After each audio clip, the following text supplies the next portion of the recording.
नमस्कार, आप देख रहे हैं चुनावी खबर अखबार पर नजर और आपके साथ मैं हूं चारुल शर्मा।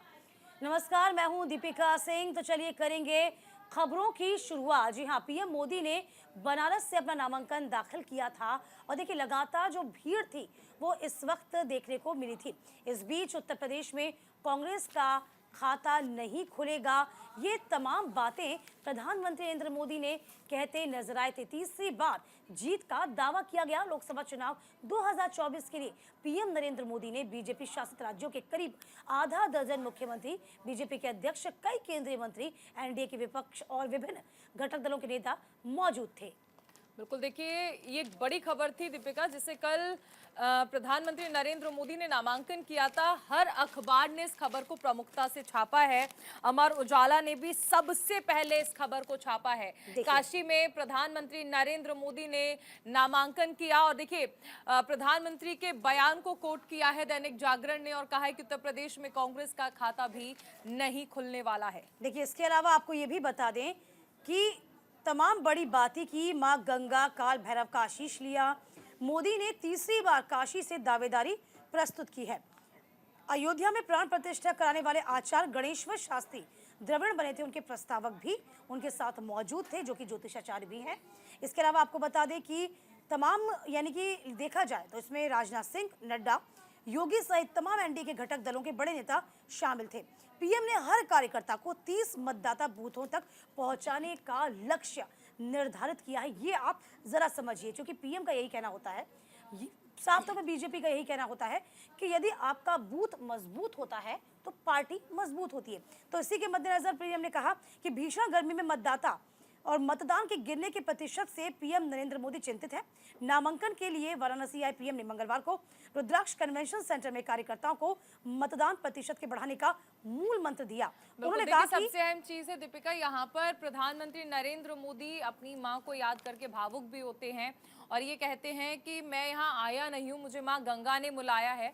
और प्रधानमंत्री जिक्र भी करते हैं और कहते हैं कि ऐसा लगता है कि मां गंगा ने मुझे गोद ले लिया है।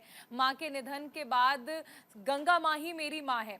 यानी देखिए मौका भी ऐसा था और ऐसे में क्योंकि कल गंगा सप्तमी थी तो प्रधानमंत्री नरेंद्र मोदी ने सबसे पहले मां गंगा की पूजा अर्चना की और उसके बाद वो भी देखा कि जो मां गंगा के लिए या साफ सफाई को लेकर जिस तरह से योजनाएं चलाई गई हैं उनका जमीनी स्तर पर कितना क्रियान्वयन जो है वो किया गया है। और इसी के साथ साथ इस दौरान 26 दल के नेता जो हैं वो मौजूद रहते हैं। यानी अमूमन कहा जा सकता है कि एनडीए के बड़े चेहरे जो हैं वो प्रधानमंत्री मोदी के नामांकन के मौके पर देखने को मिलते हैं। देखिए इन सब में सबसे बड़ी बात तो ये है कि प्रधानमंत्री मोदी 2014 में जब गुजरात, यूं कह सकते हैं गुजरात के अलावा जब बनारस में आए थे, बनारस की जनता ने उनको आत्मसात किया। 2 मर्तबा ऐसा रहा कि दोनों ही बार, यदि आप 2014 का भी आप चुनाव देख लेंगे, रिजल्ट देख लेंगे, 2019 का भी आप परिणाम देखेंगे तो भारी वोटों से वो विजयी हुए हैं। इसका साफ साफ एग्जाम्पल ये है कि जैसे ही प्रधानमंत्री नरेंद्र मोदी यूं कह सकते हैं कि अपने संसदीय क्षेत्र में पहुंचते भी हैं, जाते हैं, तो बनारस का उन्होंने उत्थान किया। काशी का कायाकल्प हुआ है, इसमें कोई अतिशयोक्ति नहीं है। जो कि आपने देखा काशी कॉरिडोर विश्व प्रसिद्ध हो गया।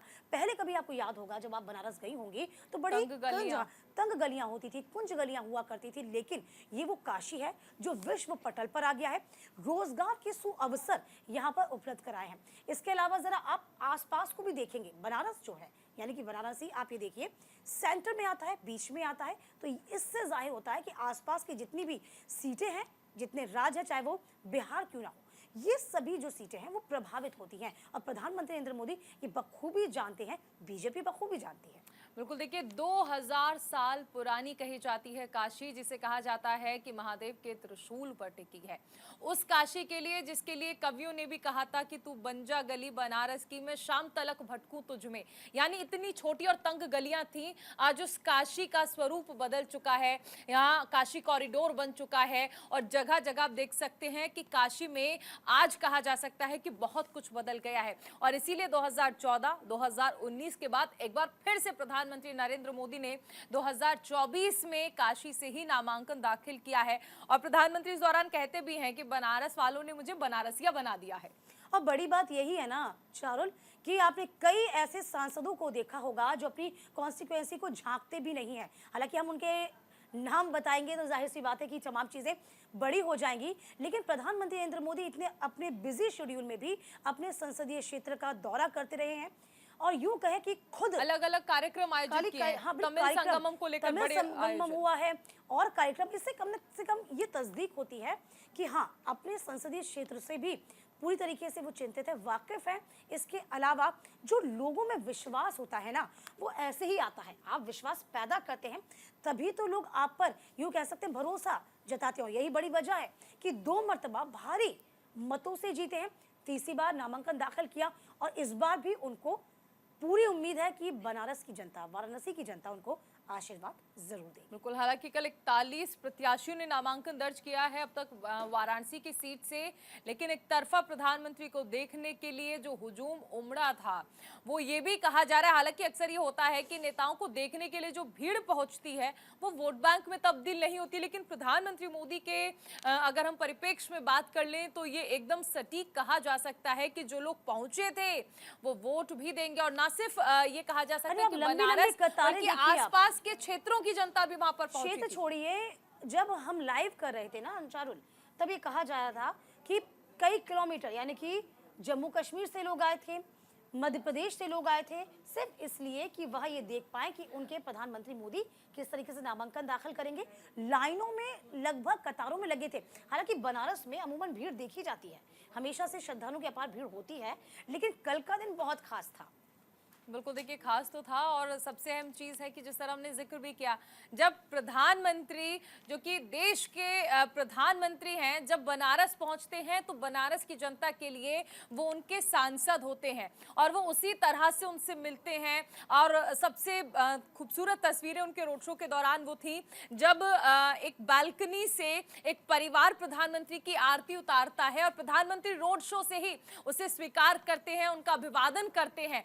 तो यहाँ पर देखिए प्रधानमंत्री, लेकिन देश के सांसद, देश के प्रधानमंत्री और उनके सांसद, ये जनता का प्यार है और इसमें कोई अतिशयोक्ति नहीं है। प्रधानमंत्री को न सिर्फ देश की जनता, जबकि आपने ये देखा होगा कि जब वो विदेश का दौरा करते हैं ये अपार समूह तब भी देखने को मिलता है। बहरहाल चलो आगे बढ़ते हैं। जी, गृह मंत्री अमित शाह ने एक बड़ा बयान दिया और कहा कि श्रीनगर के मतदान ने यह साबित कर दिया है कि अनुच्छेद 370 हटाना एक अच्छा फैसला था। देश के बाकी हिस्सों में अगर हम बात कर ले मतदान की, तो मतदान फीसदी में कमी चर्चा का विषय है, लेकिन घाटी में जिस तरह से मतदान फीसद दुगने से भी ज्यादा हुआ है उसने केंद्र सरकार के तर्क को और बल दे दिया है कि अनुच्छेद 370 हटने से लोकतंत्र की जड़ें मजबूत हुई हैं। सोमवार को श्रीनगर में लगभग 38% वोट पड़े, जो 1996 के बाद अब तक हुए चुनावों में सबसे अधिक थे और 2019 चुनाव के मुकाबले 2 गुना से भी ज्यादा थे। देखिए, इस खबर को दैनिक जागरण ने जगह दी है। एक साक्षात्कार चला था इनके इंटरव्यू के दौरान कि तमाम बड़ी बातें अमित शाह ने कही है। देखिए, मुख्य बिंदु आपको बता देते हैं। बात करते हुए उन्होंने कहा है कि हम देखिए, हमारी पार्टी के विरुद्ध बहुत दुष्प्रचार किया जा रहा है। राजनीतिक प्रभुत्व जमाने के लिए हमने विकास कार्य तेज किए। हमारी पार्टी में बहुत गंभीरता से विचार किया गया, तय किया गया कि हम अपना संगठन मजबूत करेंगे, मैदान में उतरेंगे। अब तक सरकार की ओर से अनुच्छेद 370 हटाने के बाद विकास और सामाजिक न्याय के आंकड़ों को गिनाया जाता था, लेकिन अब जिस तरह से वोट बाहर निकले हैं उसने लोकतंत्र की मजबूती का भी साक्ष्य दे दिया। उनकी प्रशंसा पीएम नरेंद्र मोदी भी करते हैं और अनुच्छेद 370 हटना बेहद जरूरी था, क्योंकि उससे लोकतंत्र की जड़ें मजबूत हुई हैं। देश के बाकी हिस्सों में मतदान प्रतिशत में कमी पे चर्चा भी की गई, उस पर भी उन्होंने अपनी बात रखी, लेकिन श्रीनगर में जिस तरह से मतदान प्रतिशत 2 गुने से भी ज्यादा रहा उससे केंद्र सरकार के तर्क को और बल दे दिया। अनुच्छेद 370 हटने से लोकतंत्र की जड़ें मजबूत हुई। 30% तक वोट पड़े थे, जम्मू कश्मीर में 38% तक वोट पड़े। 96 के बाद अब तक के चुनावों में सबसे ज्यादा ये वोट रहा। 2019 के जो चुनाव हुए थे उसके मुकाबले भी ये वोट परसेंटेज, यदि हम जम्मू कश्मीर के सिनेरियो से देखें तो ये बहुत अच्छा है, क्योंकि देखिए जम्मू कश्मीर को मेन स्ट्रीम में लाना एक बड़ी चुनौती थी और उसी के साथ साथ हम लगातार इसलिए भी कह रहे हैं क्योंकि 370 हटाना ये मैनिफेस्टो में शुरू से ही रहा है। तब अटल बिहारी वाजपेयी थे, उनके समय से भी रहा था। राम मंदिर और 370 के हटाना, और ये करके दिखाना ये बीजेपी के लिए बहुत बड़ी अचीवमेंट रही है। और बीजेपी यही कह रही है कि ये तमाम चीजें ये तो हमारे लिस्ट में शुमार थी, हमारे मैनिफेस्टो में 90 के दशक से थी, इनको हटाना, देश को मजबूत करना, ये हमारी पहली प्रायोरिटी थी। बिल्कुल, सबसे अहम चीज़ है कि काशी के बाद अगर हम कहें जहां सबसे ज़्यादा तस्वीरें जो हैं वो बदली हैं, तो वो कश्मीर की बात कही जा सकती है। आज कश्मीर जो है वो बदल गया है और कश्मीर में 370 के हटने को लेकर जिस तरह से विपक्षी पार्टियां वहां एक मुद्दा बनाती थी कि 370 को हटाया ही नहीं जा सकता है और मोदी सरकार में इसे हटाया गया, तो कहीं ना कहीं गृह मंत्री अमित शाह ये कहते हैं कि हमने जो फैसला किया 370 को हटाने का, और उसके बाद जब वोट पड़ते हैं और 38% से ज्यादा वोट पड़ते हैं, तो इसको लेकर वो कहते हैं कि देश भर में देखिए इस चीज को चर्चा लेकर आप और हम करते रहे थे कि भाई वोट परसेंटेज क्यों नहीं बढ़ा, लेकिन कश्मीर से जब इस तरह से वोट परसेंटेज आता है तो गृह मंत्री अमित शाह कहते हैं कि हमारा जो फैसला था उसे जनता ने स्वीकार किया है और इसीलिए कश्मीर जो है वो बदल रहा है। खुद देखिए, ये आंखों देखी बात है, पत्थरबाजी की घटना कितनी होती थी जिस पर आप अंकुश नहीं लगा पा रहे थे, उस पर अंकुश कहीं ना कहीं धारा 370 हटने के बाद से लगा। कहा कि खून की नदियां बह जाएंगी, विपक्ष कहता था कि धारा 370 आप हटाएंगे तो खून की नदियां जम्मू कश्मीर बहेंगी, लेकिन ऐसा कुछ नहीं हुआ। विजय चौक पर तिरंगा फहर जाएगा तो न जाने क्या हो जाएगा, वो तिरंगा भी फहराया गया, वो सबने देखा। पाकिस्तान को एक सीधा सबक था, एक खुली चुनौती भी थी कि जम्मू कश्मीर हमारा है, हमारा रहेगा और धारा 370 हम हटा के रहेंगे। अब आप इसको वापस लाके दिखा सकते हैं तो दिखाइए, ये खुली चुनौती। देखिए, अब आपने कहीं ना कहीं देखा होगा चारुल कि जिस तरीके से राजनाथ सिंह हो गए, अमित शाह हो गए, बॉडी लैंग्वेज देखिए आप। अब कहीं ना कहीं राजनाथ सिंह को भी यदि आप सुनेंगे, उनके तमाम इंटरव्यूज को अभी आप देखेंगे, तो अब वो आक्रामक नजर आ रहे हैं, खुली चुनौती देते नजर आ रहे हैं पाकिस्तान को कि आतंकवाद हटाना आपके बस की नहीं है ना, तो आप हमारे पास आइए, हम आपकी मदद करेंगे। तो यहाँ साफ है कि यदि आप अंदर घुस के मारने की कोशिश करेंगे तो इसका बदला, इसका रिवर्ट जरूर किया जाएगा। बिल्कुल, देखिए, और सबसे अहम चीज़ है कि 370 को हटाना पहले से ही बीजेपी के मैनिफेस्टो में था, लेकिन अब एक चीज़ और है, पीओके को वापस लाना है, इसको लेकर भी अमित शाह लगातार बोलते रहते हैं। लेकिन ऐसे निर्णय से पाकिस्तान को खलबली मच जाती है, पाकिस्तान को भारत के निर्णय जो है वो पसंद नहीं आते हैं। और आपको याद होगा 370 हटने के बाद भारत में भी कई ऐसी विपक्षी पार्टियों के नेता थे जिन्होंने पाकिस्तान के पक्ष में बयान दिए थे, और हालांकि लोकसभा चुनाव में अब भी हम देख रहे हैं कि पाकिस्तान के पक्ष में बयान जो हैं वो दिए जा रहे हैं। बिल्कुल, देखिए, अटल बिहारी वाजपेयी ने कहा था ना कि आप दोस्त तो अपनी पसंद के बना सकते हैं, लेकिन पड़ोसी को आप नहीं बदल सकते। तो वही पाकिस्तान को सबक सिखाना बहुत जरूरी है। पीओके का जिक्र चारुल ने किया, तो आपने खुद देखा होगा कि अक्सर पीओके से ही ऐसी खबरें आती है कि वहाँ की जो बाशिंदे हैं, वहाँ के बाशिंदे खुश नजर नहीं आते। वो खुद चाहते हैं कि पाकिस्तान जो है, पीओके जो है, वह वापस से हिंदुस्तान में शामिल हो जाए, सो दैट कि उनको जो है सुविधाएं मैसर हो पाए, जो मूलभूत सुविधाओं के वो अधिकारी हैं। बिल्कुल, वहाँ के लोग अक्सर ये मांग करते हैं कि देखिए वापस पीओके को कश्मीर में मिला लीजिए, भारत में मिला लीजिए, क्योंकि मूलभूत सुविधाएं जो हैं वहाँ के लोगों को नहीं मिल पा रही हैं और महंगाई अपने चरम पर है। ऐसे में लोगों के सामने कई सारी समस्याएं हैं और वो समस्याएं आखिर कैसे पूरी होंगी, ये सोचने वाली बात है। और इसीलिए वहाँ की जनता को ये लगता है कि भारत में मिल जाना जो है एक बेहतर ऑप्शन होगा, ताकि जो उनके मसले हैं, जो उनके मुद्दे हैं, उनका हल हो सके। बिल्कुल, चलिए चारुल, खबरों में आगे बढ़ते हैं हम। इसी के साथ साथ आगे बढ़ते हुए आपको बता दें कि जिक्र हम लगातार इस बात का कर ही रहे हैं कि लोकसभा चुनाव चल रहा है और किस तरीके से प्रचार प्रसार में सभी अपनी ताकत को झोंक रहे हैं। इस बीच आपको याद होगा, आप सांसद संजय सिंह ने अभी मान लिया कि सीएम केजरीवाल के घर पर स्वाति मालीवाल से बदसलूकी हुई थी। अमर उजाला ने इस खबर को तरजीह दी। आम आदमी पार्टी ने मंगलवार को माना और कि अरविंद केजरीवाल के जो निजी सचिव रहे विभव कुमार ने पार्टी की राज्यसभा सांसद स्वाति मालीवाल के साथ बहुत बदतमीजी की, अभद्रता थी। उन्होंने माना कि इस पूरे मामले में जानकारी स्वाति मालीवाल ने दी, 112 नंबर पर कॉल करके दी थी। पुलिस को ये जानकारी दी गई है। विभव कुमार के खिलाफ सख्त कार्रवाई की जाएगी, इस बात की तस्दीक संजय सिंह ने की।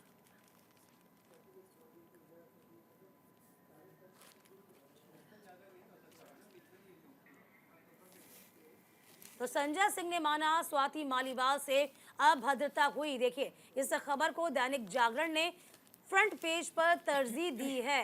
देखिए, संजय सिंह ने माना स्वाति मालीवाल से अभद्रता हुई, क्या कहा जरा अब आप जान लीजिए। चूंकि इस घटना को लगभग 30 घंटे बीत गए थे, 30 घंटे के बाद संजय सिंह ने चुप्पी तोड़ी। क्योंकि उस वक्त एक खबर सामने आई थी कि स्वाति मालीवाल खुद सामने क्यों नहीं आ रही, आम आदमी पार्टी जो है वह इस बारे में क्यों स्पष्टीकरण नहीं दे पा रही है। संजय सिंह ने प्रेस कॉन्फ्रेंस की, कहा कि निजी सचिव ने बदसलूकी की, सीएम ने इसका संज्ञान ले लिया है, हम सब स्वाति मालीवाल के साथ में है। देखिए, नई दिल्ली में स्वाति मालीवाल से मारपीट के प्रकरण में मंगलवार को ये प्रेस कॉन्फ्रेंस करते हुए संजय सिंह ने इस बात को स्वीकार कर लिया। बिल्कुल, देखिए ये सबसे अहम चीज है कि अब बीजेपी इस चीज को लेकर सवाल उठा रही है, प्रदर्शन भी कर रही है कि आखिर क्यों ऐसा हो रहा है, आखिर क्यों ये चीजें सामने आ रही हैं। देखिए, पार्षदों ने भी कल हंगामा किया था और बीजेपी ये मुद्दा उठा रही है कि अगर सीएम आवास में महिलाएं सुरक्षित नहीं है तो फिर आखिर कहां पर सुरक्षित हैं। और उन्होंने ये भी कहा है कि कार्रवाई इस मामले में जरूर की जाएगी। वहीं महिला आयोग ने भी इस मामले पर चिंता जताई है, क्योंकि जैसे ही पीसीआर को कॉल मिलता है कि सीएम आवास से फोन आया है और फोन करने वाला कोई और नहीं बल्कि स्वाति मालीवाल है, और वो ये कहती हैं कि उनके साथ वहां पर अभद्रता की गई है, और अभद्रता करने वाला व्यक्ति भी कोई और नहीं बल्कि पूर्व निजी सचिव थे विभव, जिन पर कार्रवाई की बात कही जा रही है। बीजेपी को मुद्दा मिल गया, भाई मुद्दा मिले भी क्यों ना, 30 घंटे के बाद आप चुप्पी तोड़ रहे हैं। स्वाति मालीवाल क्या कोई साधारण महिला है, या साधारण महिला भी होती, साधारण महिला भी हो तो उसके साधारण साथ महिला भी भी होती, अभद्रता का मारपीट का मामला था ये बहुत गंभीर आरोप थे। 30 घंटे के बाद आप हर चीज को सोच समझने के बाद मीडिया के सामने मुखातिब होते हैं, तब ये कहते हैं कि अरविंद केजरीवाल इस मामले में कार्रवाई करेंगे। तो आपने उस वक्त कार्रवाई की बात क्यों नहीं की जब स्वाति मालीवाल के साथ ये सब कुछ हुआ था।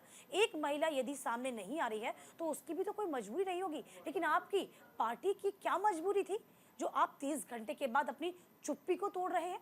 जाहिर सी बात है चारुल कि इसमें बीजेपी सवाल खड़े करेगी, या हर एक विपक्ष को सवाल खड़े करना चाहिए भी।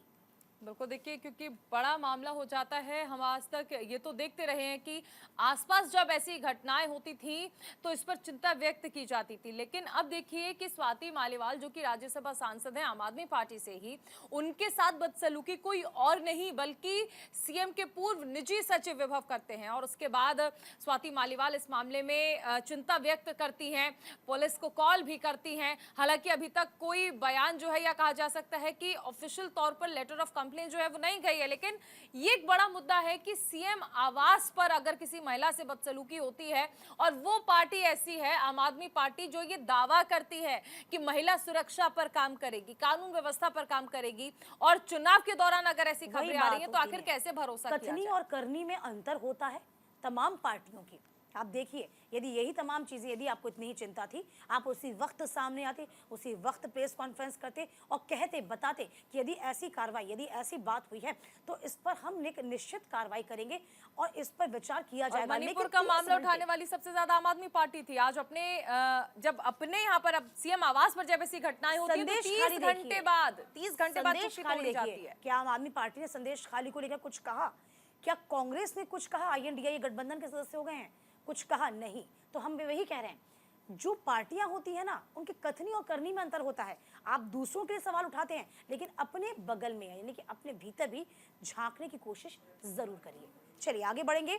यूपी में 2 लड़के आए साथ। कांग्रेस नेता राहुल गांधी ने कहा सरकार बनते ही अग्निपथ योजना को कूड़ेदान में फेंक दिया जाएगा। देखिए, इस खबर को तरजीह दी गई है। कांग्रेस के पूर्व राष्ट्रीय अध्यक्ष राहुल गांधी ने कहा कि केंद्र में इंडिया गठबंधन की सरकार बनते ही अग्निवीर योजना को उठाकर कूड़ेदान में फेंक दिया जाएगा। देखिए, इस खबर को दैनिक जागरण ने साफ तौर पर छापा भी है, जानकारी भी साझा की है किस तरीके से अग्निवीर योजना जो है वह कहीं ना कहीं लोगों के हितकर नहीं है।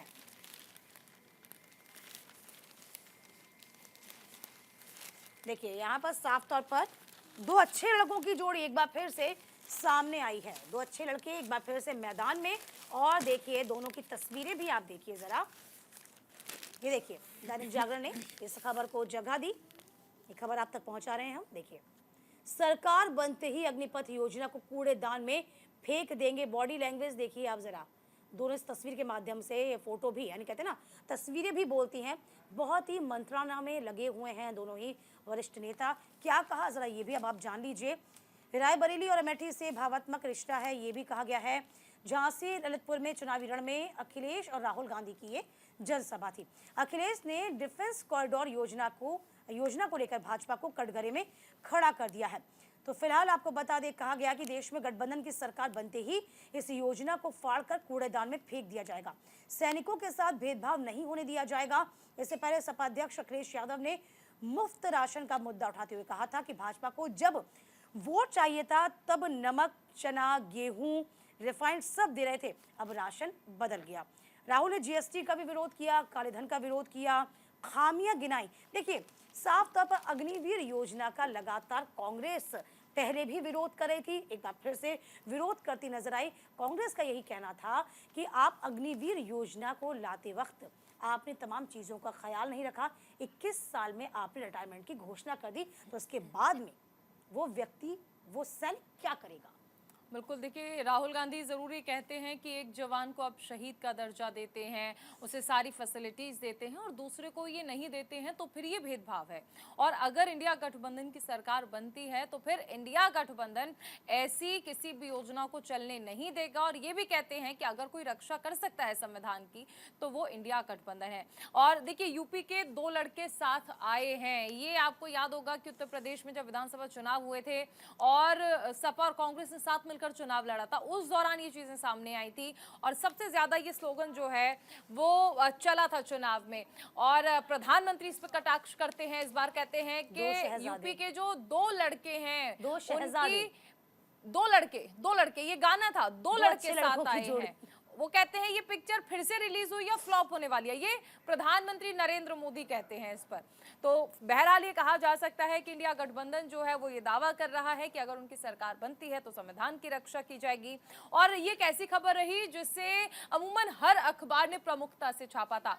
और अभी एक छोटे से ब्रेक के लिए हम रुकेंगे, ब्रेक के उस पार भी आपको तमाम खबरें ऐसी दिखाएंगी जिन खबरों को अखबारों ने तरजीह दी। छोटा सा ब्रेक, बने रहे न्यूज इंडिया के साथ।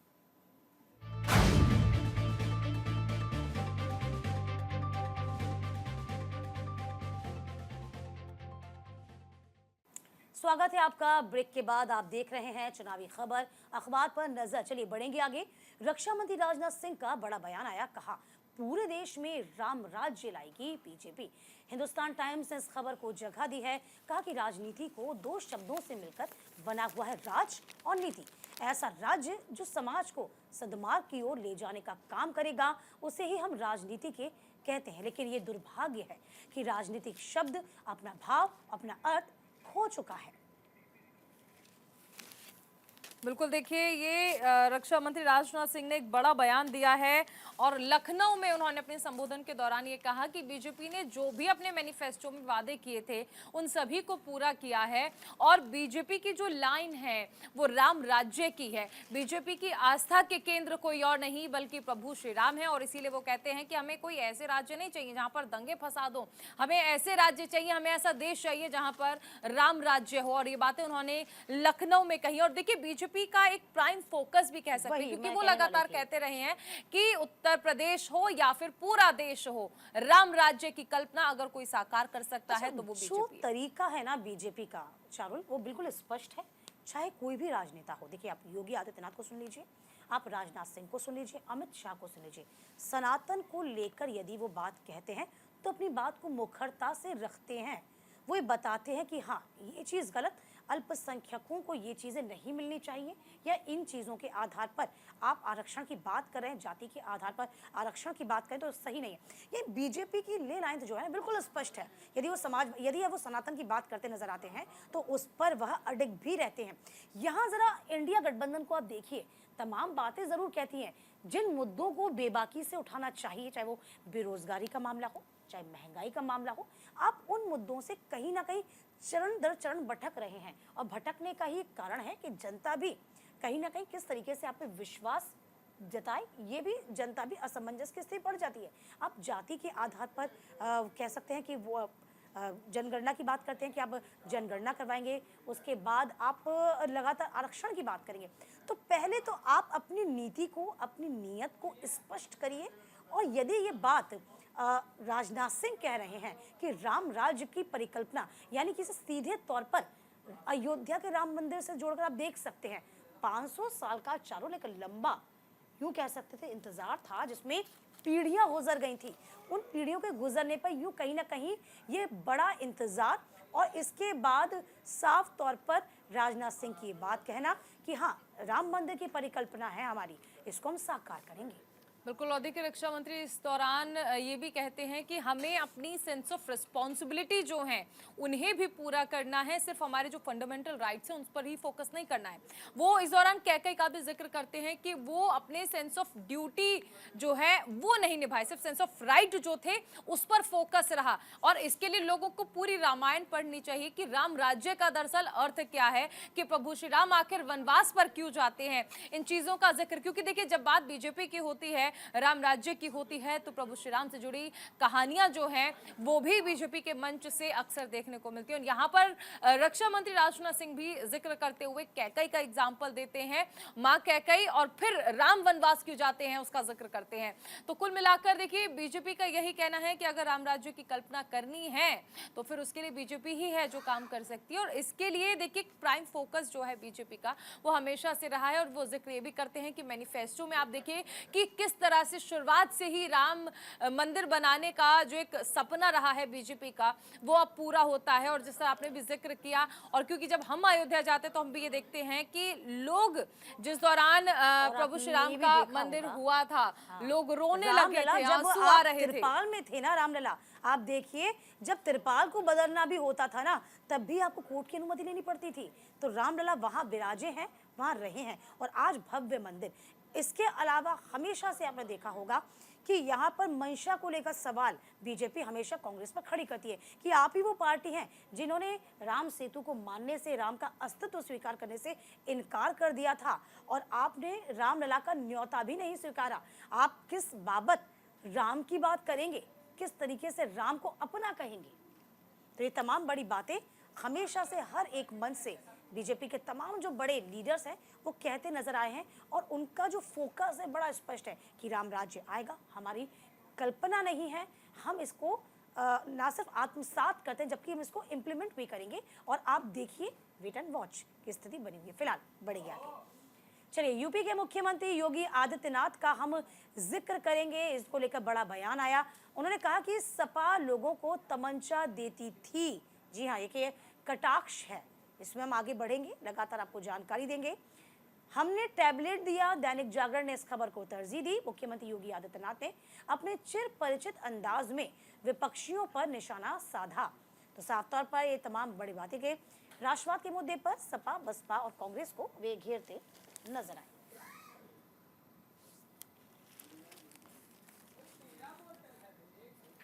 देखिए सपा को अक्सर कानून व्यवस्था के मुद्दे पर घेरा जाता है, और इसको लेकर देखिए मुख्यमंत्री योगी आदित्यनाथ कहते हैं कि समाजवादी सरकार में युवाओं के हाथों में तमंचे दिए जाते थे, लेकिन हमारी सरकार आने के बाद हमने युवाओं के हाथों में टैबलेट्स दिए हैं। और इससे देखिए ये कहा जा सकता है कि बीजेपी का ये कहना है कि उसके आने के बाद युवाओं को शिक्षा की ओर ज्यादा प्रेरित किया गया है, ना कि जिस तरह पहले समाजवादी सरकार में कहा जा रहा है कि गुंडागर्दी होती थी। मुख्यमंत्री ने अमेठी और बाराबंकी की सभाओं में सपा और कांग्रेस को जमकर घेरा है। देखिए ये खबर हम दिखा रहे हैं, दैनिक जागरण ने इस खबर को तरजीह दी है। कांग्रेस और सपा युवाओं को थमाती थी तमंचा, हमने दिया है टैबलेट। ये दावा मुख्यमंत्री योगी आदित्यनाथ की ओर से अमेठी और बाराबंकी में किया गया है। अमेठी से देखिए बीजेपी प्रत्याशी हैं स्मृति ईरानी, जिन्होंने 2019 में कांग्रेस के गढ़ को भेद कर अपनी जगह बनाई थी, और एक बार फिर से उन्हें चुनावी मैदान में उतारा गया है बीजेपी की ओर से। तो ये देखिए ये कई ऐसी अहम चीजें थी जो मुख्यमंत्री योगी आदित्यनाथ ने मंगलवार को अपनी सभा में कही। उन्होंने कहा कि कांग्रेस और सपा ने हमेशा युवाओं को तमंचा थमाया, लेकिन जब हमारी सरकार आई तो हमने युवाओं को टैबलेट देने का काम किया। देखिए खबर इसलिए भी खास हो जाती है कि इस बात से कोई इनकार नहीं कर सकता कि किस तरीके से गुंडा राज चलता था, सबने देखा। और जब सीएम योगी आदित्यनाथ सत्ता में आए तो जो कानून है उस पर किस तरीके से काम किया जाए उस पर पूरा फोकस रहा। गुंडों को लेकर साफ तौर पर उन्होंने कहा था, आपने भी सुना होगा, विधानसभा में कहा था, या तो बाहुबली भाग जाएं या तो फिर सरेंडर कर दें, या तो फिर राज छोड़ दें, नहीं तो वो मारे जाएंगे। ये योगी आदित्यनाथ ने स्पष्ट कर दिया था। इसके अलावा आप देखिए, या तो अपराधी अपराध छोड़ दें या प्रदेश छोड़ दें, प्रदेश छोड़ दें, नहीं तो वह मारे जाएंगे, ये बोल दिया था उन्होंने। उनकी नीति और नीयत बिल्कुल स्पष्ट थी कि बाहुबलियों को यहाँ पर स्वीकार नहीं किया जाएगा। दूसरी बात ये कि बुलडोजर बाबा के नाम से वो प्रसिद्ध हो गए थे और अभी भी फेमस है बुलडोजर बाबा, यानी कि बाहुबली के जो संपत्ति सरकारी, जो संपत्ति अर्जित की, निजी संपत्ति किस तरीके से बनाई गई है, उस पर बुलडोजर चल जाएगा। इसको लेकर, इस नीति को यानी कि लेकर तमाम राज्यों ने भी उसको आत्मसात किया। तो यहाँ पर साफ तौर पर उनका कहना, ये कटाक्ष है सीधे तौर पर कि हालांकि समाजवादी पार्टी के समय भी टैबलेट बांटे गए थे, लेकिन टैबलेट तो दे दिए गए थे, आपने ये तो सुनिश्चित ही नहीं किया क्या उस क्षेत्र में बिजली आ रही है या नहीं आ रही है। ये उस वक्त की बात उन्होंने तंज में भी कही थी। बिल्कुल, देखिए यहाँ पर कई सारी बातें जो हैं वो मुख्यमंत्री योगी आदित्यनाथ की ओर से कही गई। उन्होंने इस चीज़ का जिक्र भी किया कि देखिए लंबे वक्त तक कांग्रेस जो है उसने अमेठी पर राज किया, लेकिन मेडिकल कॉलेज नहीं दिए। हर घर जल जो कि बीजेपी की योजनाओं में से रहा है, उसके जरिए जल जो है वो लोगों के घर नहीं पहुंच पाया। वो ये भी कहते हैं कानून व्यवस्था पर कटाक्ष करते हुए कि पुरानी सरकारों में जो माफिया जो हैं वो संरक्षण प्राप्त माफिया थे, उनका राम नाम सत्य भी हमारी सरकार में किया गया है। और जिस तरह आपने भी जिक्र किया कि ये पहले ही कह दिया गया था मुख्यमंत्री योगी आदित्यनाथ की ओर से कि या तो अपराधी अपराध छोड़ दें या फिर प्रदेश छोड़ दें। और उसके बाद देखिए कानून व्यवस्था पर किस तरह से काम किया गया है। उत्तर प्रदेश की बदली हुई कानून व्यवस्था ने इस बात को चरितार्थ किया। सबसे ज्यादा लोकसभा की सीटें उत्तर प्रदेश से आती हैं और कहा जाता है जिसने लखनऊ को जीत लिया, यानी कि उत्तर प्रदेश को जीत लिया, वो दिल्ली पे यानी कि दिल्ली पर राज करता है, वो प्रधानमंत्री बनता है। अब आप इसको जरा ऐसे भी समझिए, ये सच है, ये अतिशयोक्ति भी नहीं है। चाहे आप रिकॉर्ड्स को उठाकर देख लीजिए, आंकड़े देख लीजिए, जब से यूं कह सकते हैं कि बीजेपी की सरकार, उत्तर प्रदेश का हम जिक्र कर रहे हैं, योगी आदित्यनाथ की सरकार, तब से कोई भी सांप्रदायिक हिंसा नहीं घटी, इस तरह की कोई भी घटना नहीं घटी जिससे कि सरकार पर, उसकी कानून व्यवस्था पर सवालिया निशान खड़ा हो जाए। ये पहली कम से कम चुनौती रही थी बीजेपी के लिए जब वह योगी आदित्यनाथ सरकार में आए थे। उन्होंने इस चुनौती को स्वीकारा, उस पर काम किया और काम का नतीजा ये रहा कि तमाम बाहुबली या तो जेल में है या फिर वह मारे गए। चलिए फिलहाल वक्त एक छोटे से ब्रेक का।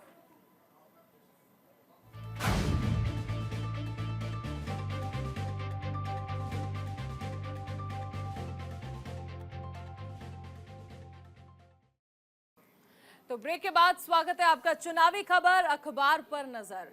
चलिए खबरों की शुरुआत एक बार फिर से करते हैं। ईडी ने एक बड़ा खुलासा किया। शराब घोटाले मामले में आम आदमी पार्टी को भी बनाया जाएगा आरोपी।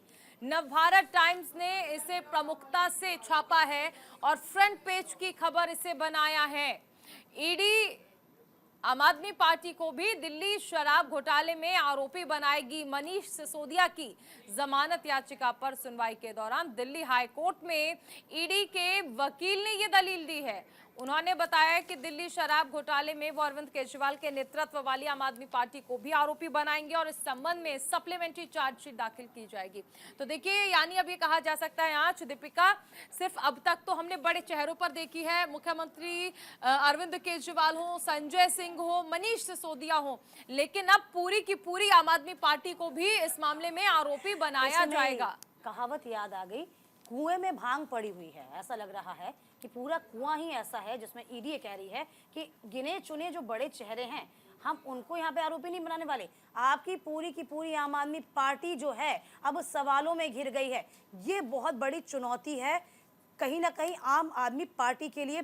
चुनौती इसलिए भी है चारुल, क्योंकि शराब नीति का मामला, यानी कि शराब एक ऐसा मामला था जिसमें अरविंद केजरीवाल ये कहकर आए थे। आपने सुना होगा अन्ना हजारे को भी, अन्ना हजारे ने भी इस बात की कड़ी आलोचना की कि यही नेता है अरविंद केजरीवाल जिन्होंने कहा था कि शराब को जड़ से हटाया जाए, और इसी नीति में, इसी शराब घोटाले में वह फंस गए। ये अपने आप में बड़ी बात थी। इसके अलावा दूसरी चुनौती आम आदमी पार्टी के लिए अब ये हो जाएगी कि अरविंद केजरीवाल पे ये बड़े आरोप लगे हुए हैं। बड़े आरोप का मतलब ये है कि अपनी छवि को आपको पाक साफ करना होगा, दिखाना होगा जनता के सामने। वो आप कैसे सिद्ध कर पाएंगे? और अब तीसरी चुनौती पूरी की पूरी आम आदमी पार्टी के लिए बन गई है कि यहाँ पर ईडी ने ये साफ तौर पर ऐलान कर दिया कि आपके मनीष सिसोदिया नहीं, संजय सिंह नहीं, अरविंद केजरीवाल ही नहीं, पूरी की पूरी आप पार्टी को ही हम कटघरे में खड़ा करते हैं। बिल्कुल, ये देखिए एक बहुत बड़ा चैलेंज तो है ही, लेकिन एक बहुत बड़ा झटका भी होगा। अरविंद केजरीवाल की जो अंतरिम जमानत उन्हें मिली थी, कुछ दिनों की रिहाई, लेकिन लंबे दिनों की मुसीबत अब ये बन गई है, क्योंकि अरविंद केजरीवाल के ऊपर से माना जा रहा था क्या संकट के बादल जो हैं वो छट जाएंगे, लेकिन अब ईडी का ये कहना कि पूरी की पूरी आम आदमी पार्टी को आरोपी बनाया जाएगा। ये एक बड़ा कहा जा सकता है कि चैलेंज तो होगा ही, लेकिन मामला देखिए कितना गंभीर होता जा रहा है कि आम आदमी पार्टी की मुसीबतें जो हैं वो कम नहीं हो रही हैं, यानी एक तरफ कुआं और एक तरफ खाई। बिल्कुल, चलिए बढ़ेंगे आगे। जेडीएस नेता एचडी रेवन्ना जेल से बाहर आए, कांग्रेस पर निशाना साधा गया। हिंदुस्तान टाइम्स ने इस खबर को जगह दी है। महिला के अपहरण के मामले में घिरे हैं जेडीएस नेता, जिसमें एचडी रेवन्ना जेल से बाहर आ गए। आपको बता रहे हैं कि एचडी रेवन्ना हासन सांसद प्रज्वल रेवन्ना के पिता हैं। जेडीएस विधायक पर आरोप था कि उन्होंने एक महिला का अपहरण किया। उसके बाद प्रज्वल ने महिला के साथ दुष्कर्म किया। और इसी के साथ साथ आपको बता दें, इस मामले में एचडी रेवन्ना ने बेंगलुरु की विशेष अदालत में याचिका दाखिल की। अदालत ने 13 मई को मामले की सुनवाई करते हुए जेडीएस नेता को सशर्त जमानत दी थी। तो फिलहाल देखिए, रेवन्ना वॉक्स आउट और the prison border, Kumareshwar hits out. देखिए बड़ी खबर है ये, जो कि यहाँ पर साफ तौर पर अदालत ने 13 मई को मामले में सुनवाई करते हुए जेडीएस नेता को सशर्त जमानत दे दी थी। तो फिलहाल ये खबर इसलिए भी बेहद खास नजर आ जाती है क्योंकि महिला के साथ दुष्कर्म का एक पूरा मामला था, जिसमें साफ तौर पर कांग्रेस ने भी कहीं ना कहीं घेरने की कोशिश की थी बीजेपी को। देखिए चारुल भी इस खबर को दिखा रही हैं, इस खबर को तरजीह दी गई है। देखिए जेडीएस नेता एचडी रेवन्ना जेल से बाहर आए। बिल्कुल, JDS MLA Revanna walks out of prison in kidnapping case. देखिए ये मामला जो है बहुत ज़्यादा, इस मामले में आपने देखा होगा कि राजनीति हुई थी, क्योंकि एक महिला को लेकर जिस तरह से बयान आए थे, दुष्कर्म का आरोप लगा था। प्रज्वल रेवन्ना वाला मामला आपको याद होगा, जिसमें बीजेपी के लिए मुसीबतें हो गई थी। प्रियंका गांधी लगातार कह रही थी कि प्रधानमंत्री मोदी ने एक ऐसे प्रत्याशी के लिए प्रचार किया जिस पर दुष्कर्म समेत तमाम आरोप लगे हुए थे और देश से भगा दिया, ऐसे तमाम आरोप लगे थे। लेकिन फिलहाल क्योंकि पूर्व पीएम एचडी देवगौड़ा के बेटे जो हैं, फिलहाल उन्हें अपहरण के मामले में जो है वो बेल मिल गई है। चलिए आगे बढ़ जाते हैं। कांग्रेस अध्यक्ष मल्लिकार्जुन खड़गे का बड़ा बयान आया, कहा मोदी जीतकर आए तो फिर देश में नहीं होगा चुनाव। ये बड़ी बात कहते नजर आए हैं। नवभारत टाइम्स ने इस खबर को जगह दी है। कांग्रेस अध्यक्ष मल्लिकार्जुन खड़गे का ये बड़ा बयान सामने आया। देखिए इससे पहले भी कई तरह इसी तरह की खबरें सामने आई थी, जिसमें ये कहा गया था कि मल्लिकार्जुन खड़गे ने पहले भी इस बात को कहा था कि एक बार फिर से यदि बीजेपी सत्ता में आ जाती है तो ऐसा होगा कि लोकतंत्र खतरे में आ जाएगा, चुनाव नहीं होंगे। एक बार फिर से ये बेबाकी से कहते नजर आए हैं। देखिए नवभारत ने इस खबर को तरजीह दी, हालांकि थोड़ा छोटे कॉलम में इस खबर को छापा गया है, लेकिन इसके मायने बहुत बड़े हैं।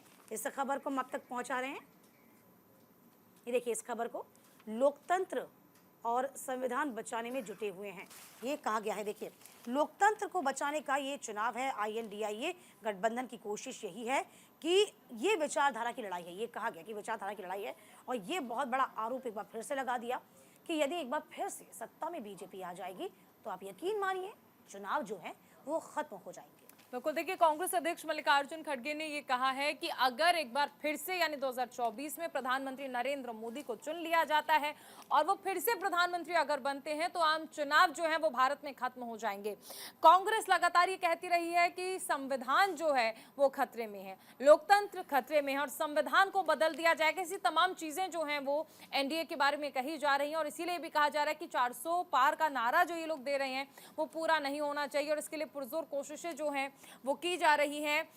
एनडीए की ओर से जो कोशिशें हैं उन पर तमाम पलीता लगाने का काम जो है वो कांग्रेस कर ही रहा है। बिल्कुल। और आपने देखा होगा राहुल गांधी भी आजकल जब प्रेस कॉन्फ्रेंस कर रहे हो या फिर संबोधन कर रहे हैं तो संविधान की किताब अपने हाथ में रखते हैं और कहते हैं कि ये वो संविधान है जो खतरे में है, इस संविधान को बदल दिया जाएगा। ऐसे तमाम आरोप जो हैं वो लगातार राहुल गांधी हो या फिर कांग्रेस के बड़े नेता हो या फिर पूरा विपक्ष जो है वो लगा रहा है एनडीए पर, और इसीलिए कह रहे हैं कि अगर 400 पार हो गया तो फिर ये मुसीबत का सबब जो है वो बन जाएगा। और कांग्रेस इससे अध्यक्ष बड़ी मल्लिकार्जुन बात तो खड़गे तो ये ये भी है कहते हैं जो कि संविधान बदल दिया जाएगा और ये कहा आखिरी गया, आम चुनाव है। हाँ, ये कहा गया कि कहीं ना कहीं देश को कुछ उद्योगपतियों के हाथ गिरवी रखकर गरीब और मध्य वर्ग को गुलाम बनाना चाहती है बीजेपी।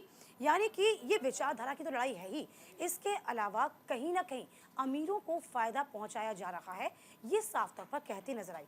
हालांकि आपने देखा होगा जैसे जैसे मतदान आगे बढ़ता जा रहा है, हर एक मतदान पर कहीं ना कहीं यूं कह सकते हैं कि जो मुद्दे हैं वो अलग होते जा रहे हैं और संविधान को बदलने की बात लगातार कांग्रेस हर एक मंच से अब उठा रही है। चलिए आगे बढ़ जाते हैं। चलो, बिल्कुल, पीएम मोदी के लिए मछली बनाने वाले ममता बनर्जी के बयान पर विवाद हो गया है। दैनिक जागरण ने इस खबर को तरजीह दी है। पश्चिम बंगाल की मुख्यमंत्री ममता बनर्जी ने प्रधानमंत्री मोदी के लिए खाना पकाने की पेशकश की। अब इस मुद्दे पर राजनीति गर्मा गई है। एक तरफ बीजेपी ने इसे ममता बनर्जी का राजनीतिक एजेंडा करार दिया तो दूसरी तरफ सीपीआईएम ने इसे टीएमसी और भाजपा के बीच संभावित समझौता कहा है। तो देखिए, पीएम के लिए मछली बनाने की ममता की पेशकश पर अब विवाद जो है वो खड़ा हो गया है। ममता बनर्जी का ये जो बयान है अब ये मुसीबत का सबब बन गया है, क्योंकि सीपीआईएम ये कह रही है कि टीएमसी और बीजेपी के बीच गठबंधन है, ये कहा जा रहा है। बिल्कुल, देखिए लगातार जो है ममता बनर्जी इस खबर को उठाती आई हैं, इस बात को रखती आई हैं। तो देखिए, पीएम के लिए मछली बनाने की पेशकश वाले बयान पर विवाद खड़ा हो गया है। और ये देखिए, प्रधानमंत्री के लिए अक्सर आपने देखा होगा कि ममता बनर्जी कभी शॉल भेजती हैं, कभी राखी भेजती हैं। ये राजनीति से इतर कहा जा सकता है कि एक जो रिश्ते होते हैं हेल्दी रिलेशंस को लेकर भी इसे माना जाता है। लेकिन बंगाल की मुख्यमंत्री ममता बनर्जी ने पीएम मोदी के लिए खाना पकाने की पेशकश क्या कर दी, इस पर राजनीति गर्मा गई है। बीजेपी ने इसे ममता बनर्जी का एजेंडा बताया है, यानी एक राजनीतिक एजेंडा है, पॉलिटिकल स्टंट है। तो वहीं सीपीआईएम ने इसे टीएमसी और बीजेपी के बीच संभावित समझौता कहा है, जो कि देखिए अमूमन माना ही जाता है कि ये तो संभव नहीं है कि ममता बनर्जी और बीजेपी की जो सरकार है उनके बीच गठबंधन हो जाए। कहीं ना कहीं क्या कहा गया, ये बहुत इंटरेस्टिंग है। इंटरेस्टिंग इसलिए है क्योंकि धुर प्रतिद्वंदी से हम कह सकते हैं वो टीएमसी और बीजेपी पश्चिम बंगाल में बनी हुई है। ठीक है, अब उन्होंने कहा है कि ममता बनर्जी ने पीएम के लिए मछली बनाने की पेशकश पर गहरा विवाद छाया। अलग अलग राजनीतिक दलों से मिलीजुली प्रतिक्रिया आ रही है। प्रधानमंत्री के हालिया बयान को लेकर उन पर तंज कसते हुए ममता ने सोमवार को कहा था कि अगर वह मोदी चाहें तो मैं उनके लिए मछली बनाने को तैयार हूं। इस बात को लेकर आश्वस्त नहीं है कि मोदी उनके हाथ का पका खाना खाएंगे या नहीं। देखिए, आपको याद होगा तेजस्वी यादव, वो मछली वाला पूरा वाक्या, मछली के बाद तेजस्वी यादव जब चुनाव प्रचार प्रसार कर रहे थे और किस तरीके से जब वो खाना खा रहे थे, कहा जाता कि नवदुर्गा चल रही हैं और नवदुर्गा के चलते इस तरह के इस्तेमाल, यानी कि इस तरह के आप भोजन करते हैं तो कहीं ना कहीं आप एक वर्ग को धक्का देने का काम कर रहे हैं, एक वर्ग को चोटिल पहुंचाने का काम कर रहे हैं। उसके बाद वो संतरा खाते हुए आए थे। अब यहाँ पर ममता बनर्जी ने कटाक्ष करते हुए ये बात कही है कि वो चाहें तो मैं उनके लिए मछली बनाने के लिए तैयार हूँ। अब वो खाएं या ना खाएं ये उनकी मर्जी पर डिपेंड करता है। चलिए आगे बढ़ जाएंगे। महाराष्ट्र डेप्यूटी सीएम देवेंद्र फडणवीस का बयान सामने आया। कहा, उद्धव ठाकरे और शरद पवार के कारण टूटी है उनकी पार्टी। द हिंदू ने इस खबर को जगह दी है। तो लोकसभा चुनाव से ठीक एक साल पहले तक महाराष्ट्र में बड़ी सियासी उठापटक देखी गई। ऐसे में इस बार महाराष्ट्र में 2024 का लोकसभा चुनाव काफी रोमांचक चला। बीजेपी के साथ गठबंधन में दो पार्टी चुनाव लड़ रही हैं। खास बात तो ये कि दोनों दल अपने दलों से टूटकर बने हैं और अब विरोधी खेमों पर बट गए हैं। तो समीकरण इधर उधर बदला हुआ जरूर आ रहा है, लेकिन देखिए तब से लेकर अब तक 2019 से लेकर अब तक गंगा में बहुत पानी बह चुका, जहां यूं कह सकते हैं दोनों जो बड़ी पार्टी हैं वो टूट गई। चाहे आप देख लीजिए शरद पवार की पार्टी हो या फिर शिवसेना हो। चारों। बिल्कुल, चलिए आगे बढ़ते हैं। कांग्रेस की वरिष्ठ नेता सोनिया गांधी ने बड़ा बयान दिया, कहा महालक्ष्मी योजना से बदलेगी महिलाओं की जिंदगी। लोकसभा चुनाव में चौथे चरण के लिए सोमवार से ही वोटिंग जारी रहेगी। इस बीच कांग्रेस नेता और यूपीए चेयरपर्सन सोनिया गांधी ने महिलाओं के नाम एक वीडियो संदेश जारी किया। सोनिया गांधी ने वीडियो में कहा कि कांग्रेस की सरकार बनने पर महालक्ष्मी योजना में हर महिला को हर साल 1 लाख रुपए दिए जाएंगे। देखिए, ये भी कहा कि स्वतंत्रता की लड़ाई से लेकर आधुनिक भारत बनाने में महिलाओं का योगदान उल्लेखनीय है और कहा कि कांग्रेस के साथ ही अब इनके हालात में सुधार किया जाएगा। आपको याद होगा छत्तीसगढ़ में जब चुनाव चल रहे थे, विधानसभा चुनाव थे, तब भी वहाँ की सरकार ने किस तरीके से, उस वक्त कांग्रेस की सरकार रही थी, उन्होंने भी कहा था कि यहाँ पर लक्ष्मी योजना की शुरुआत की जाएगी। आपको याद होगा, लेकिन वो जो महालक्ष्मी योजना की शुरुआत थी वह भी रंग नहीं लेकर आई थी। चलिए, इसी के साथ चुनावी खबर अखबार की नजर पर अभी के लिए बस इतना ही, लेकिन कल हम फिर हाजिर होंगे सेम टाइम पर। आप हमारे साथ जरूर जुड़िए। चाय की चुस्कियों के साथ आप दिन भर की सुर्खियों का लुत्फ उठाइए। इसी के साथ नमस्कार।